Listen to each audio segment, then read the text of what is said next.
চলো আজকে তোমাদেরকে আর্টিফিশিয়াল ফুল দিয়ে এই সুন্দর হলুদের গহনাটা বানিয়ে দেখাই। এর জন্য প্রথমে আমি এরকম একটা মোটা কাগজ নিয়েছি। কাগজটাকে এখন এইরকম গোল আকার করে কেটে নিব।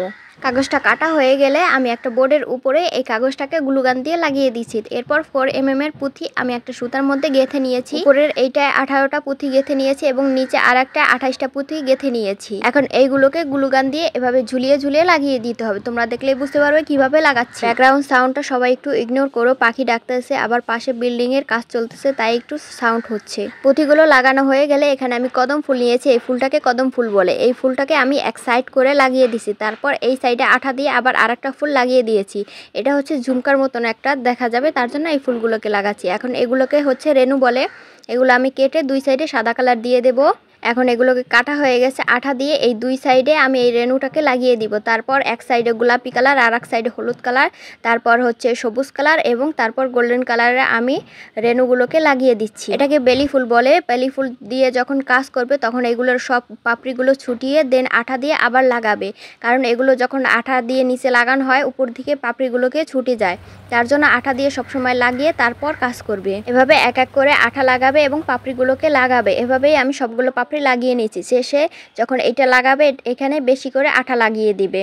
এখন এই বাড়তি অংশটুকুকে কেটে ফেলবে। এখন এই ফুলটার পিছনে বেশি করে আঠা দিয়ে এই ফাঁকা অংশতে লাগিয়ে দিবে। এখানে বেশি করে আঠা দিয়ে লাগাতে হবে যাতে ছুটে না যায়। এরপর একটা হুক নিয়েছি। এই হুকটাকে একটু বাঁকা করে দেন পিছনে যে একদম মাঝ বরাবর এই কাগজটাকে একটু ফাঁকা করে বেশি করে আঠা দিয়ে এই হুকটাকে লাগিয়ে দিতে হবে। তোমরা চাইলে পুশের যে হুকগুলো আছে ওইগুলোও লাগাতে পারো, এগুলো লাগালেও ভালো হয়। এগুলোকে এখন বেশি করে আঠা দিয়ে এভাবে কাগজটাকে লাগিয়ে দিলে আমাদের কানের দুল একদম তৈরি হয়ে যাবে। এভাবেই আমি এখন টিকলি বানিয়ে নিব। এর জন্য প্রথমে একটা কাগজ নিয়েছি। সেমভাবে আমি পুঁথিগুলোকে গেঁথে নিচ্ছি। 18টা পুঁথি এবং 28টা পুঁথি। এরপর আবারও আমি পুঁথি গেঁথে নিব। এখানে 25টা পুঁথি আছে। এই পুঁথির সাথে আমি একটা লাগিয়ে দিব। এই হুকটাকে সুই সুতার মাধ্যমে ভালোভাবে গেঁথে দিয়ে দিতে হবে। গেঁথে দেওয়া হয়ে গেলে এইখানে আমি ভালোভাবে আঠা লাগিয়ে দিব যাতে এই হুকটা ছুটে না যায়। সুতার সাথে ভালোভাবে আঠা দিয়ে লাগিয়ে দিতে হবে। এখানে ভুলে হচ্ছে এই ভিডিওর ক্লিপটা নেওয়া হয়নি। এখানেও সেম ভাবে কানের দুলের মতো নিচে পুঁথির ঝুমকাগুলোকে লাগিয়ে দিয়েছি। তারপর এই কদম ফুলটা লাগিয়ে দিয়েছি।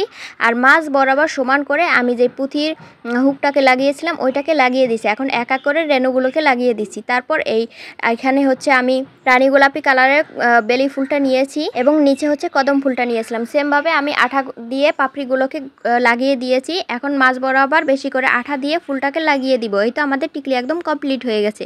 এই তো আমাদের ফুল সেট একদম কমপ্লিট। যারা যারা দেখতেছো প্লিজ সাবস্ক্রাইব করবে এবং ভিডিওটিতে লাইক করে দিবে, বেশি বেশি সাপোর্ট করবে।